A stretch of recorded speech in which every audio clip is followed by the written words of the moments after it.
రథసప్తమి ప్రాముఖ్యత. మాఘమాసము అనగా సౌరమాన మాసము. ఈ మాసములో వచ్చే శుద్ధ సప్తమిని రథసప్తమి గాను భానుసప్తమి గాను పరిగణిస్తారు. ఈరోజు సూర్యుడిని అనేక విధాలుగా పూజిస్తారు.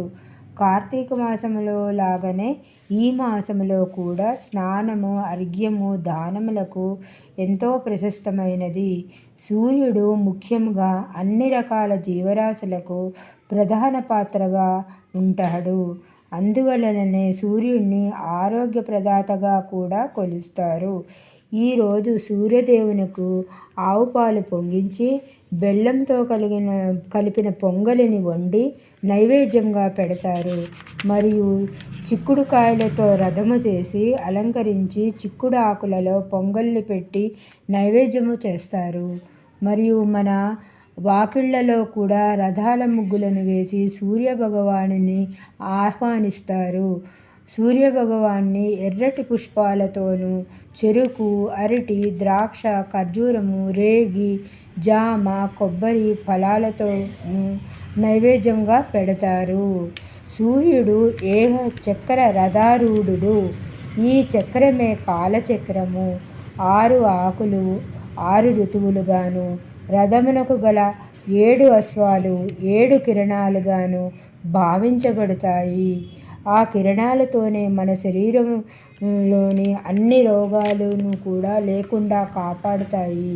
సూర్యభగవానుడు ఉదయము బ్రహ్మస్వరూపముగాను, మధ్యాహ్నం మహేశ్వరుడుగాను, సాయంత్రము విష్ణు స్వరూపుడుగాను భావిస్తారు. మరియు నవగ్రహాలలో ప్రథముడు కూడా ఈయనే. ఈయనను మిత్ర, రవి, సూర్య, భాను, ఖగ, హిరణ్య, గర్భ, మారీచ, ఆదిత్య, సవిత్ర, భాస్కరుడు అని మంత్రాలతో కూడా ఆరాధిస్తాడు.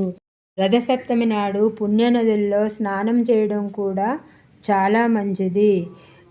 రథసప్తమి నాడు ఆవులకు బెల్లము తినిపిస్తే ముక్కోటి దేవతలకు కూడా సంతోషిస్తారు, ఆనందిస్తారు. వ్యాపారాభివృద్ధి కూడా చెందుతుంది. ఇన్ని శుభ ఫలితాలు ఉంటాయి కనుక ఈ మాఘమాసంలో సూర్యారాధన చాలా మంచిది. ఇంత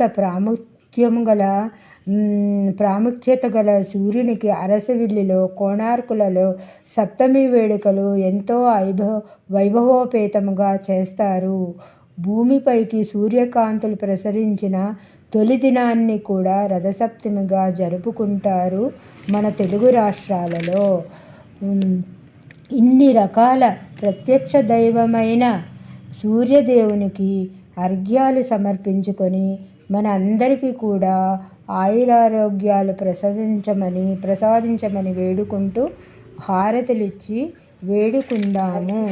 అలానే ఆదిత్యస్య నమస్కారం ఏ కుర్వంతి దినే దినే జన్మాంతర సహస్రేషు దారిద్ర్యం నోపజాయతే అంటూ వేడుకుందాము.